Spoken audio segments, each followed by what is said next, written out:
I'm just a guy who loves Disney that has way too much time on his hands.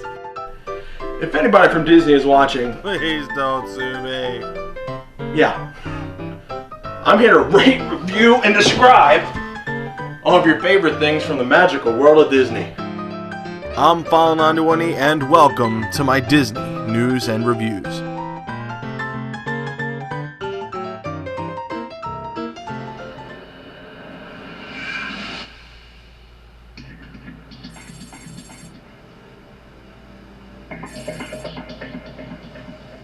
Tom Larkin is an LA. Sorry. I was just watching Shark Week on the Discovery Channel. Just started today. All new stuff starts at 9. So I don't know, I'm a huge Shark Week fan, and I just was caught up in watching that. So yeah, I'm sorry. Let me compose myself, get myself together. Here we go. La lula, red leather, yellow leather, red leather, yellow leather. The Human Torch was denied a bank loan.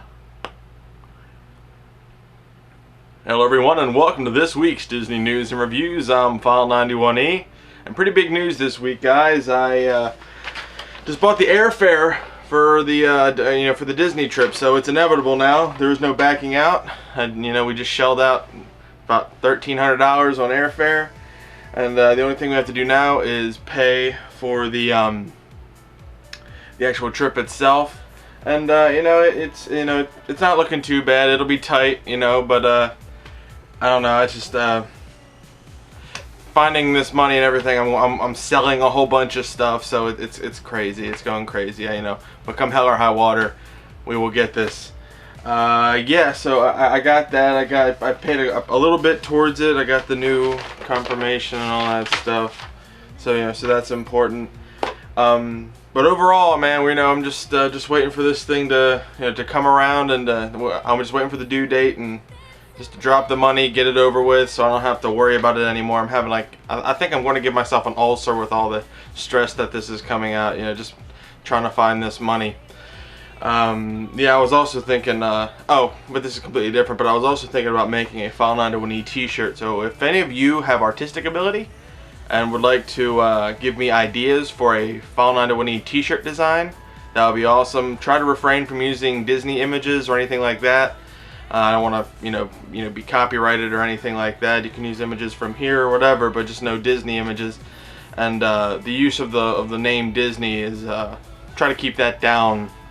If you have to say File91e's Disney News and Reviews, just put File91e's DN and the N symbol and R. So yeah, just if you guys are are bored for summer vacation and you guys just want something to do, try to work on a File91e T-shirt, and I'll look at them. I might put up the ones that that I like or whatever. But anyway, if you have any ideas, just let me know about that.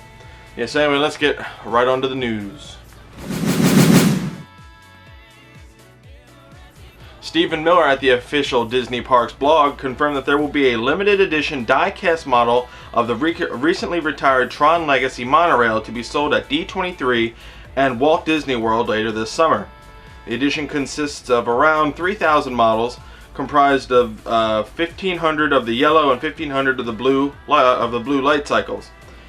The model is approximately 12 inches long and is wheeled. No word yet on pricing.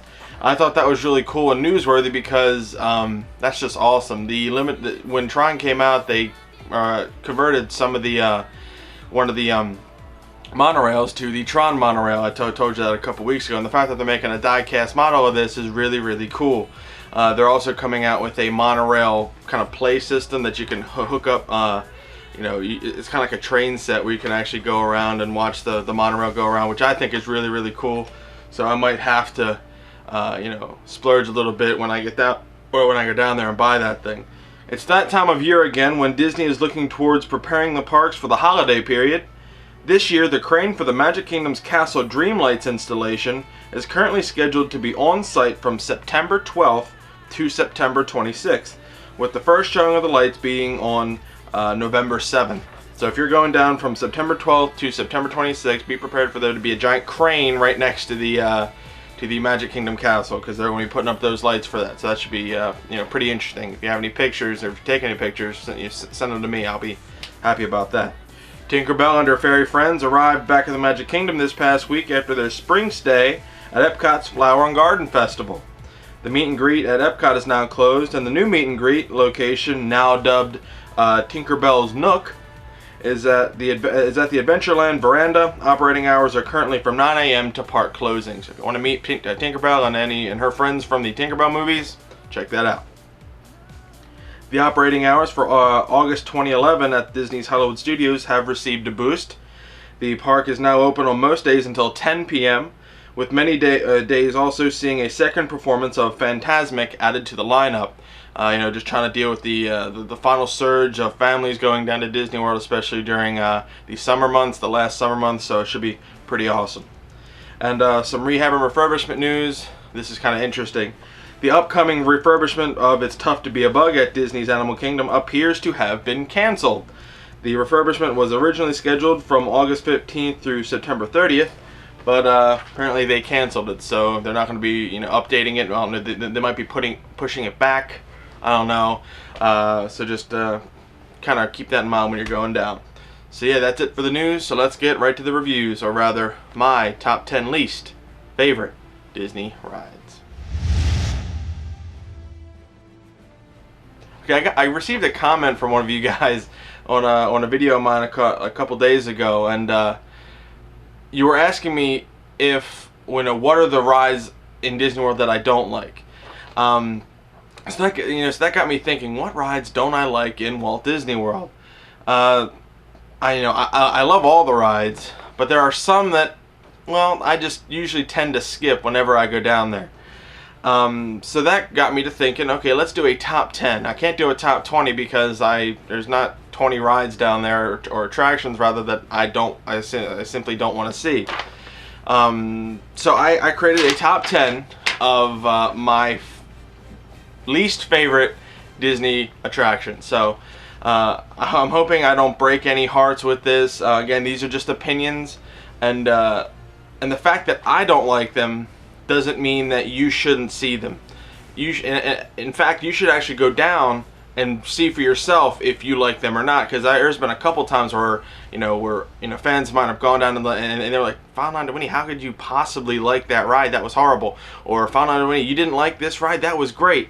And it actually just kind of opened my mind into actually thinking, okay, looking at it through a different way and whatnot. So it's cool to to think about rides in a different way. But anyway, these are my top 10 least favorite Disney attractions in all of Walt Disney World. It's not just one thing. So yeah, let me just start and kick this stuff off. But again, please don't hate me, just my opinions. Check them out for yourself and make your own opinions based on that. Okay, number 10, and this is kind of I had to squeak this one in there because I couldn't really think of a last one. Number 10 is the Maelstrom at Disney's Norway Pavilion at Epcot. A lot of you like this. A lot of people actually like this ride because you get in a boat and you actually go up and down and there's different things. But to me, the story gets lost. You don't really quite understand what's going on. I had no idea that there was. I knew like Norway and Vikings and whatnot, but I had no idea that there was Norwegian like lore and fairy lore and all that stuff with the trolls and whatnot. I had no idea that that's where that stuff came from. So I'm sitting there on the ride going, okay, there's an eyeball thing where you're not supposed to look at the eye, and then you go into the thing and then there's a troll that pops out and you're going backwards and whatnot. I didn't quite understand it. The ride itself was cool. I mean, it was kind of like a poor man's Pirates of the Caribbean. You go up, you go down a couple dips, and that's about it. And then, right at the end is a commercial for Norway, which is excellent. That's my favorite part because you get to see the awesome mullets and the jean jackets, because that video hasn't been updated since 1982, which is the funniest thing to me. The fact that they haven't updated that yet. So, well, the whole ride, it just seemed to be whatever. But luckily, the other times I've been on it, I haven't had to wait any more than about 10 minutes to get on the ride. I mean, at one point, we actually walked onto the ride twice. So, yeah, the Maelstrom, that's one that I'll hit because I know a lot of other people, or the people that I'm going with, want to check it out. But it's one that I could miss and not really worry about it too much. So Maelstrom at Disney's Epcot, that's number 10. Number 9 is The Seas with Nemo and Friends. I recently went on this back in 2008, I believe, and I was not that impressed with it. I mean, I really like outside. They really did a lot of touches with Nemo. They really thrust Nemo into that. And honestly, Nemo, Finding Nemo, is a great addition to the the living seas. The wait for it was kind of whatever, but I did like the wait because they added things to make the wait not that bad. But the ride itself just seemed a little, I don't know, it was lacking something. Because you go through, you see the characters, and then right at the end you see a few of the characters swimming with actual fish. Now that's cool. But you're just sitting through. You're just sitting and like, oh, there's Bruce, or there's the manta ray, there's this, there's that, and oh, it's over, I guess. That's entertaining. You don't really go through a story because it's supposed to be picking up where the movie left off. I'm not sure if I missed it or I should go back and experience it again. I respect the fact that they did a lot of technological advancements with the last part with having the fish swim with each other. That was pretty cool. But I don't know. I didn't quite get it. I was like, it's okay. I can skip this. Honestly, I'd rather go inside and see the aquarium parts because to me that's really cool. But I don't know. I just think they could have done a lot more with The Seas with Nemo and Friends. So that's why that is number 9. Number 8 is the Journey into Imagination. Yes, I am hating on the Journey into Imagination. The only reason is because the new one is kind of lame compared to what it was. The Imagination Pavilion was really awesome back in the day. The ride was longer. There was a better end ride experience. But the new one just really, they cut the ride down just so that you could get through it and get done and then get back into Honey, I Shrunk the Audience again, or Captain EO, or whatever was over there at the time. I don't know. The older one I really liked just because I did a review on that, and the other one I really liked because there's a lot more interactivity with it. I think they really could do a lot more with the Journey into Imagination ride. They could, especially now with all the technological advancements, being made in anything. I think they could really do a whole lot with it. But it just seems as Epcot has really the technological place to be in Disney World. That with the whole technology theme and everything, they haven't quite kept it up to date. I think Magic Kingdom's more up to date, or Hollywood Studios is even more up to date with that stuff. I just think Epcot really needs to be not revamped, but just enhanced a little bit. With technology coming along as fast as it has, I think it's time to do that. But then again, it's hard to get sponsors with the whole GM thing with Test Track. It's a mess. But anyway, I just think Journey into Imaginations needs to revert back to what it was, and or just update itself. It can be a lot better than what it is currently. So that's why Journey into Imagination is number 8.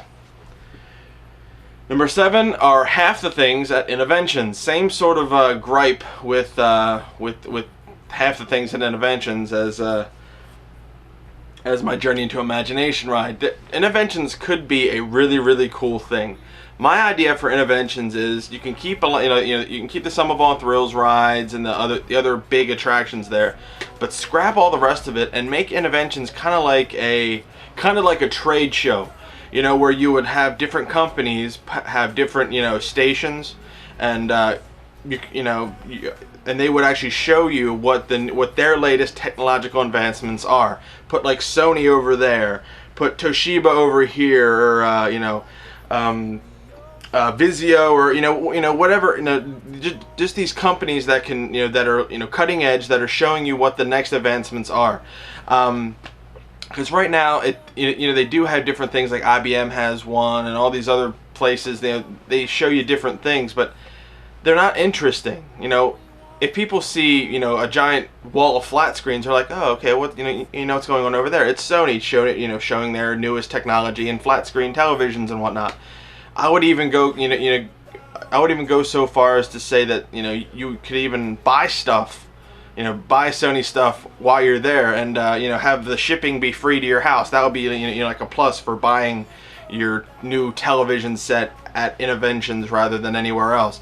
I don't know. It just seems like there could be a lot more to Interventions than whatnot, because Interventions is the play on the word innovation, so that should technically be showing you, what the newest innovations of different technologies are, like computers. You could have a Dell thing, an HP, and all these other places showing you the new latest and greatest stuff. You can build your own computer there at one place and then have it sent to you, have it sent to your house, after you purchased it there. I don't know. There's just a whole bunch of different things that I think could be done with Interventions that aren't, and that's my pretty much only gripe there. Interventions, aside from some of all throws and a couple other things, can be missed, in my opinion. Okay, number 6 is the Tomorrowland Speedway, the Tomorrowland Indy Speedway. For as long a line as there is for this, it's really just a basic press the gas and just watch these little kids try to steer this car. Even I had trouble steering this car, because it's obviously not power steering, so the kids are just going koosh, koosh, koosh, koosh, koosh, just bouncing off the center beam right there. And the fact that that center beam hasn't broken yet is amazing. I'm waiting for that to happen one day, for a kid to just go careening into Space Mountain. It's cool because it's interactive. You're actually riding the ride, but it's you're following yourself on a track, and it's horrible for parents, because usually the parents with the kids, whoever has to sit in the car with the kid is the one getting it's just to watch kids do that, and then occasionally they'll stop mid-thing. Then you gotta kind of stop with them, because if you're following behind them too fast, if you have a faster car or a slower car, you're the one holding stuff up or going too fast. It's a whole big wreck.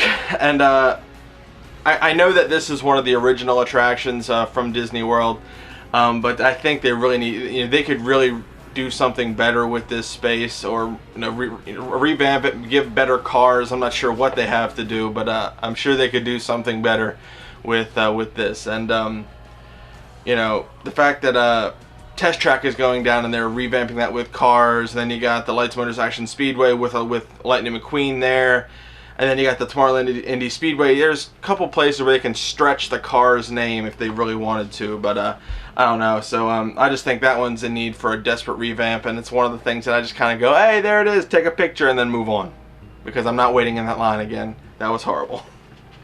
Alright guys, number 5, we're in the top 5 here. Number 5 is the Frontierland Shooting Gallery. The only attraction in Disney that you have to pay for. I mean, you've all seen the light gun shooting galleries, right? Everybody's been to a boardwalk where they've seen the shooting galleries. You can pick up a gun, you shoot it, the light flashes, and something happens. Like the duck goes, rah, rah, rah, rah, rah. Then you got the guy playing the piano. There's usually a guy playing a piano somewhere. I don't know. It's just the fact that you actually have to pay for this is kind of lame. There's other things that you could be doing with your 25 cents or 50 cents or whatever it's up to now. It's obscene. But no, I don't know. It's just it's a shooting gallery. Nothing special. They recently revamped it or renovated it, I guess, to keep the paint colors and up. People still do it for the novelty of shooting a gun, but that's about it. It's the only time in Disney you'll be able to shoot a gun. Well, then there's the Buzz Lightyear Space Ranger spin, so that's not true. But yeah, you don't have to pay for that. You don't have to pay for the Buzz Lightyear stuff, but you're paying for the right to shoot a flash gun in Frontierland at the Magic Kingdom. So I try to steer clear of that whenever I can. I'll take a couple pictures as I'm walking by, but that's about it. So there it is, the Frontierland Shooting Gallery, number 5. Number 4 is the Boneyard at Disney's Animal Kingdom. Again, nothing really much here. I mean, it's cool for kids because they, they can run around or whatever. It's a playground. The fact that you'll need a playground in Disney World is something crazy.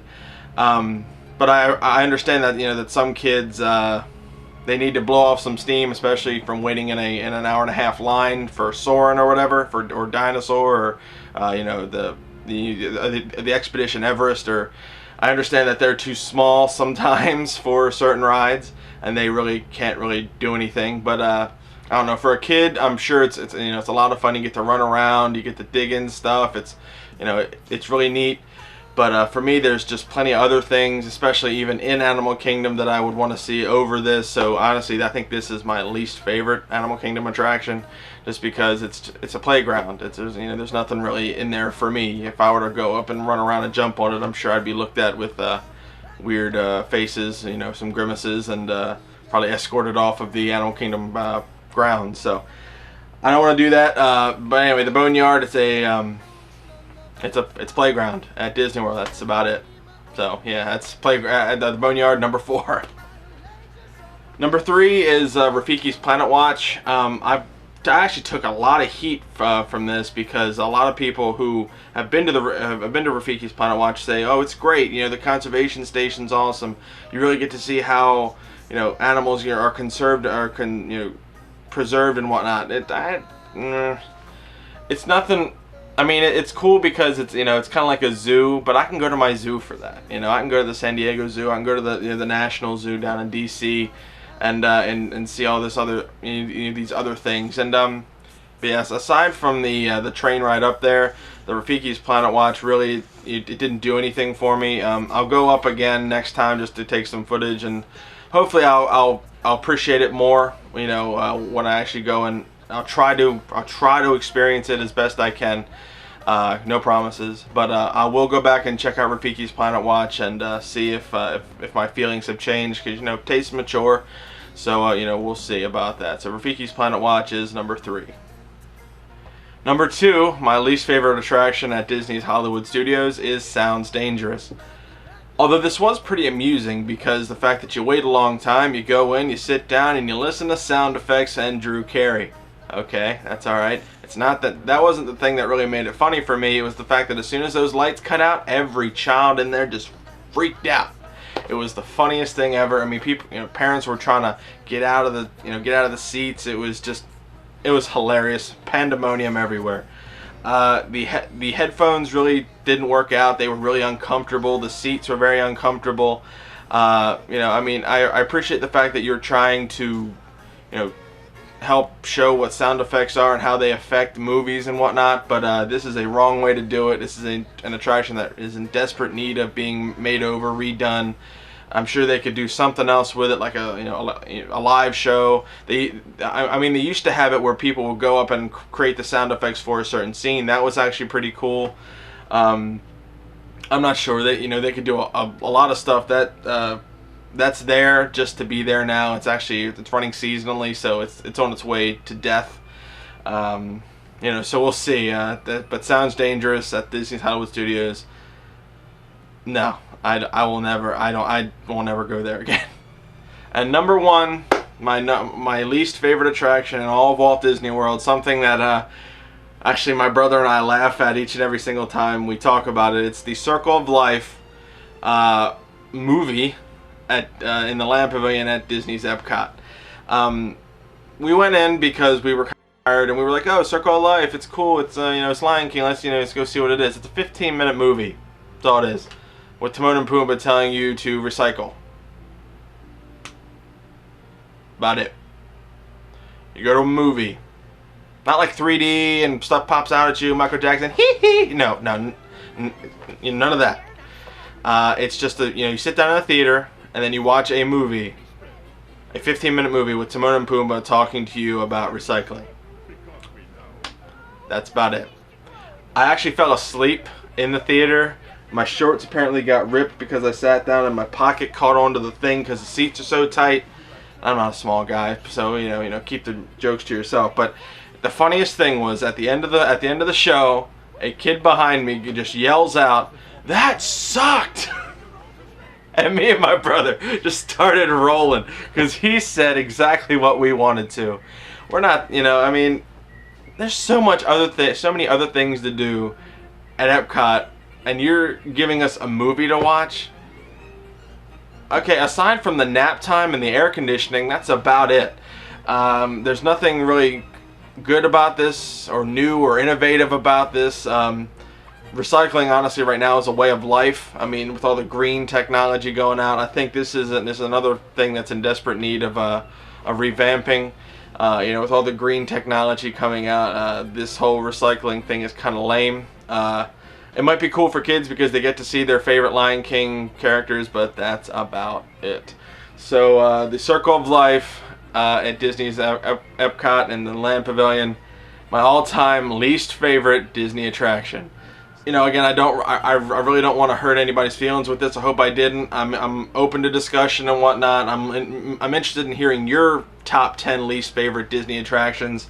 I like all the other ones I usually hit pretty much, but these top 10, aside from Maelstrom and Rafiki's Planet Watch, I doubt I'll hit the next time I go down. But you know, we'll see, and if I have the time, I'll hop on them and be moderately impressed, like I always am. So. Anyway, those are my top 10 least favorite Disney attractions. Please don't be mad. Well, I hope you guys enjoyed this week's Disney news and reviews. Again, don't be mad at me. If anybody from Disney is watching, please don't sue me.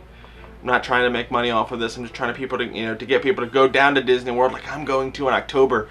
I want people to see what Disney is and how the magic can happen in Disney World when you let it. That's the whole thing. I've been talking to a couple people that went down, and they're like, I didn't feel that magic. Well, it's because you're trying to force it. You can't force the magic. You just gotta have a good time, and eventually that'll just happen. There'll be that one instance where you're like, that was pretty cool. So yeah, go down to Disney World, experience everything. If you don't take my word for it. You know, as far as the least favorite attractions goes. Go down, experience it for yourself, make your own opinions. That's the best way for me to explain to you how bad an attraction is, or good an attraction is, or how you can explain to me how bad an attraction is, or good an attraction is. You know, it's just good for for some discussion. Yeah, go to allears.net, touringplans.com, wdwmagic.com for all your latest and greatest Disney news. WaltDisneyWorld.com is good too, straight from the horse's mouth stuff. I'm going to Disney World. I got the airfare now. Now it's now or never. I don't know where I'm getting this money from. I'm selling a bunch of stuff, old movie cameras and whatnot. It's unreal. I don't know where I'm getting this money from. So yeah, okay. Also with the T-shirts, if you have any ideas or any artistic ability, I don't know, create a File91e T-shirt and send it to me, and I'll see what I can do about it. I'll be interested in seeing your designs. So yeah, I'll see you all next week for another Disney news and reviews. See you later, guys.